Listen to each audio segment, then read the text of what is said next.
Hello everyone and welcome back to a new video. In this video I'm gonna show you guys how you can join a Minecraft server on the PlayStation 5. So if you guys want to learn how to do it, just follow the steps that I'm gonna show you. As you can see guys, I am right now in this website where I found a guide that explains perfectly how you can connect to a Minecraft server on your gaming console.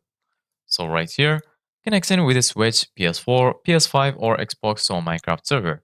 Have you struggled with connecting to a multiplayer Minecraft server on your Nintendo Switch or your console device?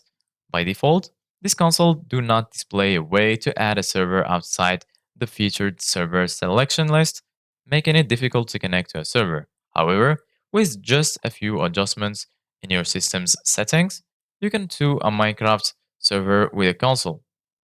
Each console is different, so click on the one that you have below for detailed instructions.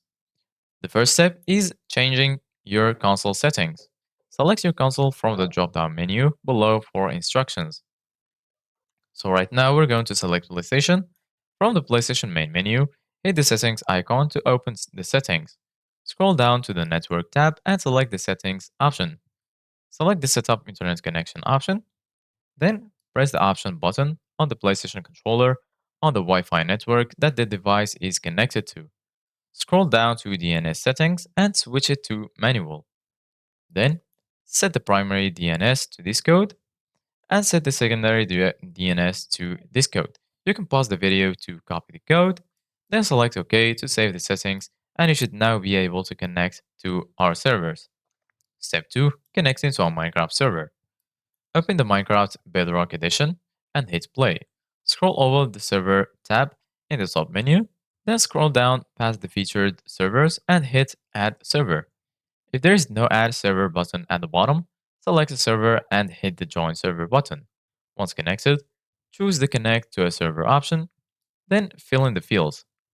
Server address with a counselor will give you this in our programs.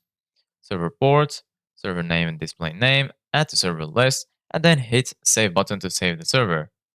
So this is it guys for today's video. Thank you guys for watching. See you guys in the next video.